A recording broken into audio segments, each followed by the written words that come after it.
So today we have one of our very own, Mr. John Sullivan, who's currently our #1 independent agent at H&E.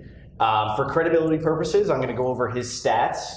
He's been in the business a little bit over 2 years. And John, you can correct me if I'm wrong on these numbers. 2016, 44 closed transactions, which represents your first year in the business. Correct. 2017, 56 closed transactions.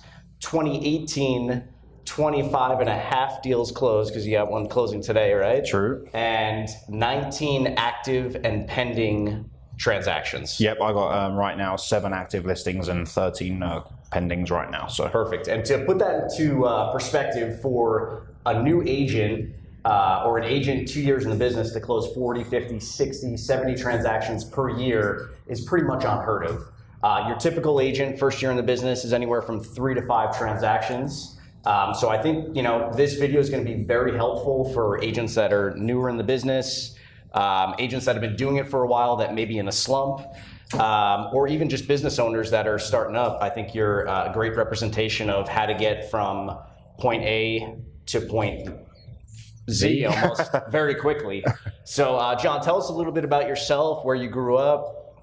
Yep, I'm from England, south of England, called a town called Brighton. And I grew up there, and I lived there till I was pretty much 26. I moved around a bit with my old career, and now I'm 30 years of age, just turned 30 in March, and obviously now living my American dream in Las Vegas. Okay, and tell us a little bit about actually growing up in England. What was your life like, say, age 10 through 15? What did that look like for you? Age 10 to 15, I was just a regular kid going to school. I loved playing football, which is obviously soccer in America. And, I used to go to school Monday to Friday and then play football on the weekend. We leave school in England at 16. So when you're 15, you're kind of gearing up to, go to college and leave school kind of thing. But I actually got picked up by a professional football team when I was 15, actually maybe 14. Wow. And that's when I started to have the passion to become a professional soccer player. Okay. And when you were picked up at 14 or 15, what did that look like for you as far as in football? Are you immediately pro starting, or are you picked up and like training with them for a couple of years? How does that work? So mine's a pretty random story. So normally when you're in professional clubs, you get picked up when you're 6, 7, 8, and they nurture you all the way through so you're 16, and then they either say, hey, here's a full-time contract, or unfortunately, here's not one. Mine was different. So my mum actually sent me on a residential goalkeeper course. She probably wanted a few days of peace, so I went and stayed there. And Brighton Hove Albion, who's my boyhood club, were actually training at the same place. And their 2 goalkeepers fell ill overnight, so they came over to my coach and said, hey, who's your best goalkeeper? We need a keeper. I went over there and did really well, and then they said, hey, we're going to give you an 8-week trial. And that was amazing, because that was my boyhood club. I used to go to every Brighton game as well. And it really started from there. So then from then on, I trained Monday nights, Thursday nights, and played Saturdays. So Brighton picked me up. They put me in their youth team. And until I finished school at 16, that was my schedule with them. Okay. And what type of success did you have with, or at least in your football career, with the teams that you were with? Yeah, so like when I was 16 then, I left school. I was already accepted into a college. I was going to do a sports kind of science degree. But it was at the time too where Brighton were going to say, hey, we're either going to offer you a full-time contract or we're going to let you go. And I actually heard the story back now from my old manager, and he said as he was driving to my house to meet my parents, he was going to release me and let me go. But he actually called the chairman of the football club and said, hey, we're making a mistake here. We should give John a contract. Wow. So as he was driving to my house, he changed his mind, offered me a contract, say, hey, we want you to come to us. So I finished school at 16, finished my exams, didn't do very well, just standard, C's and a couple of D's probably. And then I had a month off where I went on a family holiday with my mum and dad. And then I went and played for Brighton. So my first 2 years looked like trained every single day, clean the first team players' boots, anything the first team players need from you, you do, clean equipment, clean the change rooms every day. So a lot of discipline.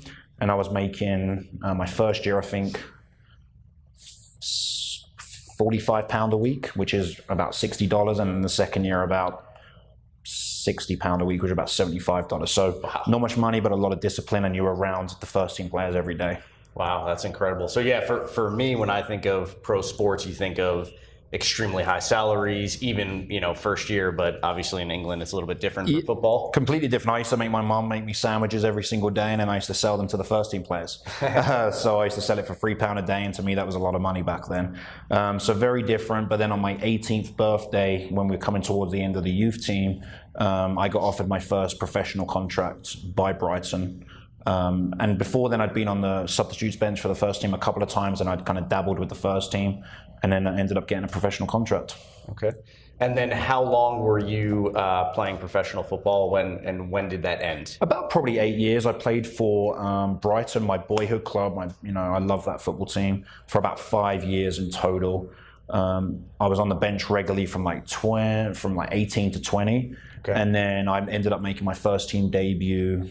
I must have been 20 or 21 in a game. The goalkeeper felt injured in the morning, so I played, and then I ended up playing around about, I think, 20 games that season, and then surprisingly I ended up getting released from that club at the end of the year. It was a very strange situation where quite a few of us left, and I thought I was a little bit hard done by. So suddenly I was 21 without a club, and I had to find a new team, but luckily a team called Millwall came in for me, so I went to Millwall. Then I had a couple of loan clubs where you're kind of farmed out and loaned to these other teams where they pick up your wages and you play for them. So I moved around a little bit, and then I signed for a team called Wimbledon on loan from Charlton. And I only played 11 games for them, but we had a great success. They were bottom of the league when I went to them. We did really well, and then the day before the last game of the season, the owner came and said, hey, if you win this game today, I'm taking you to Vegas Tuesday. And we're a lower league team. Like, for us, we were buzzing. It was all going to be paid for. We won the game, and then Tuesday I was on a flight to Vegas.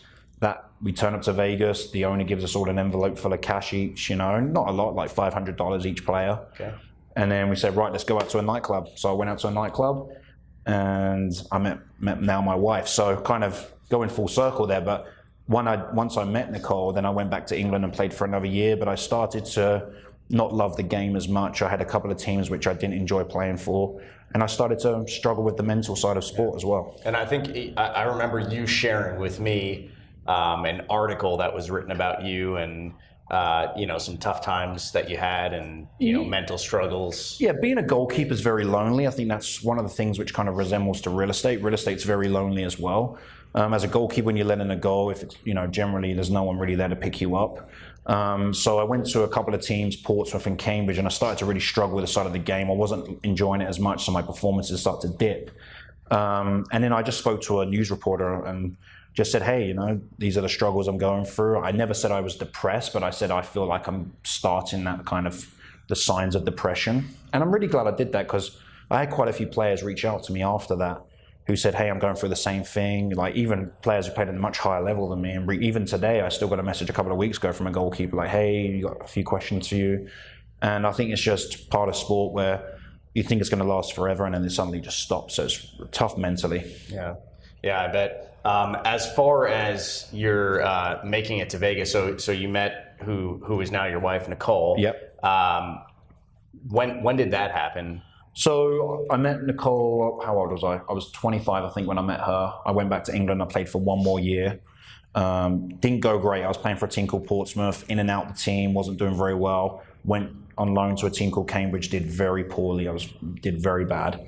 So what happened is I had a year's contract left in England. But by that point, me and Nicole had built a pretty strong relationship and a strong friendship, so I kind of knew I wanted to make the move over here. So I went and saw my manager at Portsmouth the day I was flying to Vegas to come see Nicole.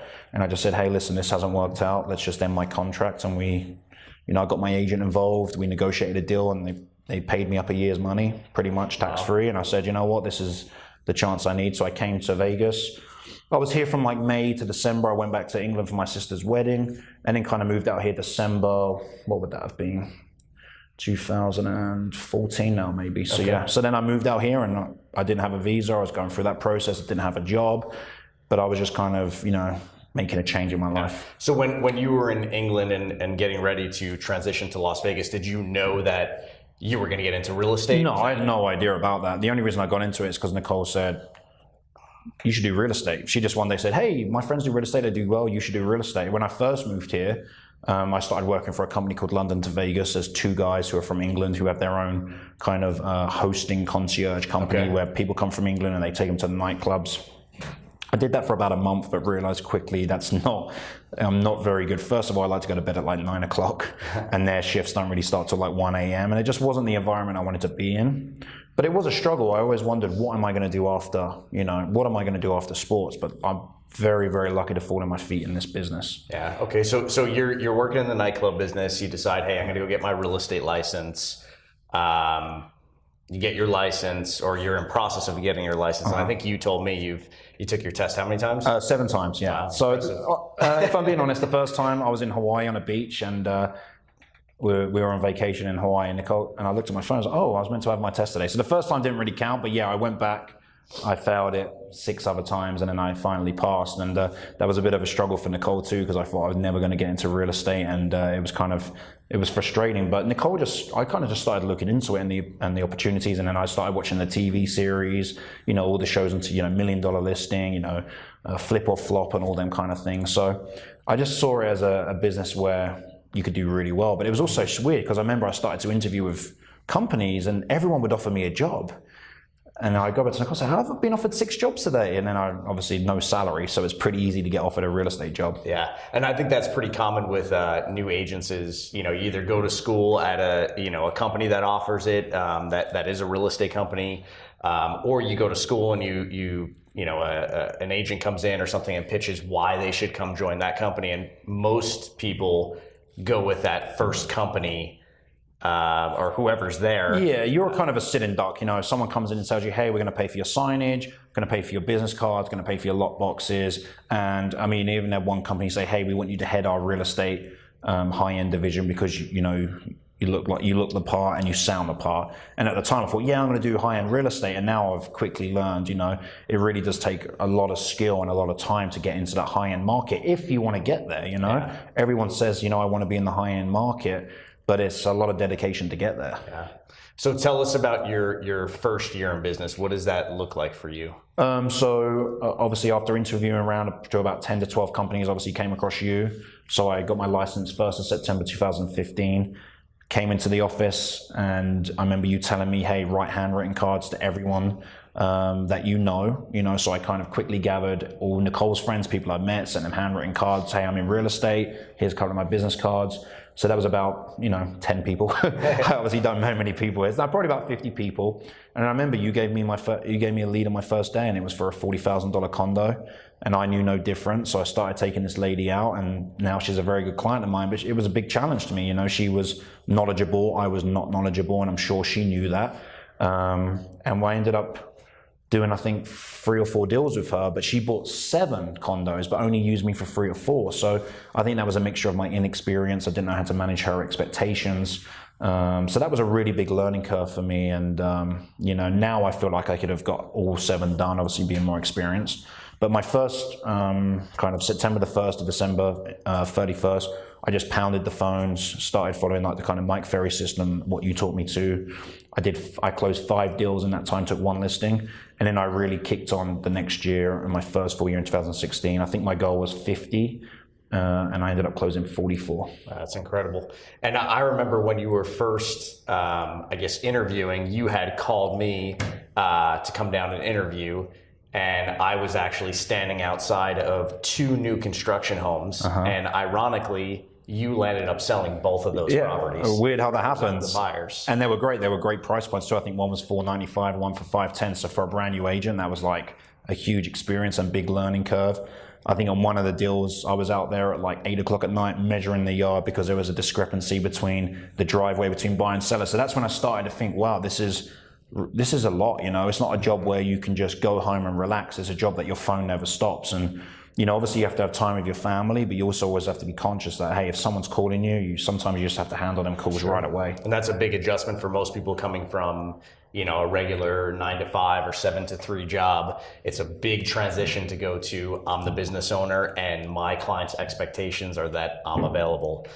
So I would imagine for you coming from, the nightlife industry, it was a big transition from that to real estate. Yeah, I mean, I wouldn't ever say I was really in the nightlife industry. I dabbled in it for a month because it was the time where footballers were coming, they'd message me. I wasn't actively trying to be in that business. But if I go back to my sports career, you obviously have to be very disciplined. That's obviously, and I think you have to be the same in real estate. But the thing I know is when I went home, finished training at 1 o'clock, I'd go home, I'd lay in bed and watch TV series for 10 hours, and it's just a different, you could leave your phone down and you wouldn't need to take your calls. So that's the biggest adjustment, I think, is knowing that, hey, it's good to have downtime, but you always have to be aware that your phone may be ringing or emails maybe you have to respond to and stuff. Absolutely. Now, tell us about some influential people in your career. It can go back to your football days, real estate. Yeah, in my football days, I would say influential people to me, and I've played with a lot of good players, but in terms of coaches would be a guy called John Keeley at Brighton, was my first real goalie coach, still friends today. A guy called Ben Roberts, who took me to 2 or 3 teams, still friends today. I was actually with him here in Vegas last week, just grabbing up, a couple of drinks and stuff. And then a guy called Tony Burns, who was completely old school, and he was good for me. He was a real man. I just moved to London. I moved away from my family, and he kind of, put his arm around my shoulder and really looked after me. In terms of real estate, obviously, I try to keep it very simple. I try to think, right, who's successful and how can I, follow them? So obviously, I look at you, big influence on myself. Mike Ferry, huge influence. I am in the Mike Ferry organization at this present time doing their coaching, which has been a great help to me. And then other little things, like Gary Vee, Grant Cardone, Tony Robbins, all this free access we have on social media. I think that's really helped my mindset. And I've said it a lot of times before, like if I had that when I played football, my career would have been much better, because I feel like I was a bit mentally weak when I played football. Mm-hmm. Okay. And then let's talk about morning routine. We hear it all the time that morning routine is extremely important. We hear, people like Gary Vee and Grant Cardone talk about morning routine. We hear, Mike Ferry, Tom Ferry talk about morning routine. I've watched part of your morning routine, and I think it's pretty incredible. So tell us a little bit about what your morning routine looks like from the time you wake up until, say, 11 a.m. Yeah, so pretty much from the time I wake up, so my alarm goes off at 4 a.m. The goal is to be in the gym by 4:45. Doesn't happen every day, but my alarm definitely goes off at 4 a.m. I always try to, walk the dog in the morning, obviously get up, have some breakfast, just get ready for the day ahead, really. I like to be in the office by at least 7:30, but preference would be 7 a.m. And then when I first come into the office, I generally just, return some emails, get myself ready for the day. I go grab my Starbucks coffee every morning, and I FaceTime my mum every morning. So they're things that happen every single day. Once I'm in the office, I'm pretty much getting ready for prospecting or lead generation. I like to be on the phones from about 7:45 to 11 every day. So at 7:45, I start calling the brand new expireds, the brand new for sale by owners. I normally prospect for 50 minutes and then take a 10-minute break, so that my prospecting split up into 3 sessions. Once I've done them, I'm trying to set appointments because they're real hot leads. Then I call my hot leads, people I need to follow up with. Then I call my just listed, just sold, my database. So really from 4 a.m. in the morning till, I would probably say noon, I'm only trying to make outbound calls, trying to bring business in. And luckily I've got a great assistant, Tony, who, my phone's forwarded to her, so she handles anything. Of course, if there's a fire, I will handle that. But I feel like pretty much anything can wait till afternoon each day. And that's when I have most energy. It's generally when the office is the quietest. So that's really my time to go and find new business. Okay. Yeah, so it sounds like your morning's dedicated to strictly money-making activities. Money-making activities, and then I try and set all my appointments in the afternoon between 3 and 6. Very rarely would I meet a client before 3 o'clock. Just the way I like to be, because I like to be very prepared for my appointments. There's nothing worse than someone saying, hey, hey, we want to sell, come to my house in 30 minutes. You go there, you got no comps, you don't know why they're selling. The house is worth 300 and they owe 400. So I always try to be well prepared, and I always stress that, hey, I don't want to do you a disservice. I want to come to your house prepared. If you can't do, today, at 11 a.m., can you do 3, 4, 5 o'clock? So prospecting generally from 7 to 11. Okay. From 11 to noon, I generally call it prospecting admin. Any emails you have to make after your calls, any, thank you cards you may have to write, any, appointments that I've set that I have to give to my assistant. Pretty much from 12 to 2 is kind of downtime, some escrow management, negotiating repairs, et cetera, et cetera. Then really from 3 to 6, I'm going on appointments. Okay, sounds like a great schedule. Now, with highs and lows in the business, how do you keep a strong mindset? I just phone you. No, it's really tough. It's one of them businesses where it's waves. Everything happens good at the same time and everything happens bad at the same time. The one thing I've learned in time is to be able to not be as emotionally involved in your escrows, you have to have a lot of them. So I remember when I have 1, 2, or 3 deals, if one falls out, that's a big chunk of your income. But if you have, 13, 14 escrows and you have another 6, 7, 8 on the market, if you lose one, you have a better mindset. I mean, you never want to lose any, but it's part of the business. If you think no escrow is ever going to fall out. So highs and lows, it's still tough, Even this year I can think of 5 or 6 listings on the top of my head. I went to the appointments, we even discussed getting the paperwork signed, and I lost those appointments and they sold. So I think it's always tough, and I just say that 90% of the business is tough and very, very mentally, hard, but 10% of the business is incredible, and that just outweighs the 90%. It definitely outweighs it, yes. Yeah, and I've noticed, as agents and brokers, we always highlight the great things that happen in our business. Hey, we just listed this property, we just sold this property. And sometimes from the outside looking in, there's other agents that, look at agents and say, oh, that guy's so good, he gets every listing. You go on a lot of appointments. What do you think your percentage is of listings that you take versus what you go on? It's 71%. I know it. Yeah, I know it from this year so far, 71%. I have an analyzer. I need to get that 75 to 80%. I think last year I finished at 75%. You can't win them all, is the reality. Sometimes, we're going to get outperformed, we're going to get outpriced, we're going to get outcommissioned, or we're just going to have a bad, just going to turn up and you're just not feeling right that day and you just don't have a connection. Sometimes you just don't have a connection with the seller. That's okay. Yeah. And sometimes you say no. Like sometimes it's, you have to say no.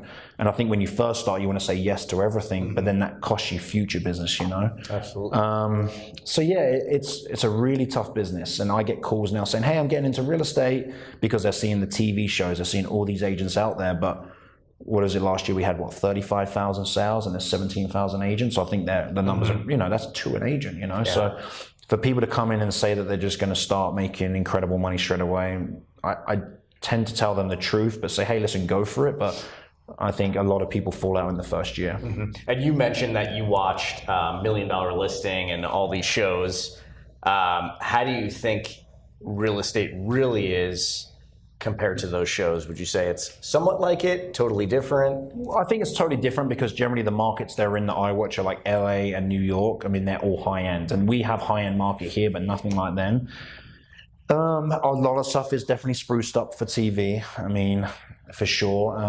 I follow Ryan Serhant a lot on $1 Million Listing. I feel like I have some similarities to him, and I think he's very dedicated. I see him every day. He's up at he goes to bed late at night, then he's up at 4 a.m. He's working out in the gym in the morning. He's going on appointments. So it's very different, and no one just calls you and says, hey, come list my $5 million property. I mean, it may get to that point. I'm sure there's a couple of agents here in town that happens, but typically, you have to go out and really force that. So I would say it's completely different, but Ryan Serhant's probably the one that I relate to most from a distance on them shows. Okay. And we'll wrap up with one last question. For an agent that's getting in the business, or maybe an agent that, did really well for a couple of years and then has, I would say, either plateaued or has a business that's slowly falling, what are some recommendations that you would give to them that's given you the success that you've had over the past couple of years? Just talk to people every day about real estate and call with a purpose. My form of prospecting is getting on the phones and I suppose you can say cold calling, but I don't feel like they're cold calling because I know who I'm calling. I know I'm calling for sale by owners expireds. They have some interest in selling. I know I'm calling round my listings, hey, here's some updates for you. But I think a lot of people, they just talk to people and never really call with a purpose.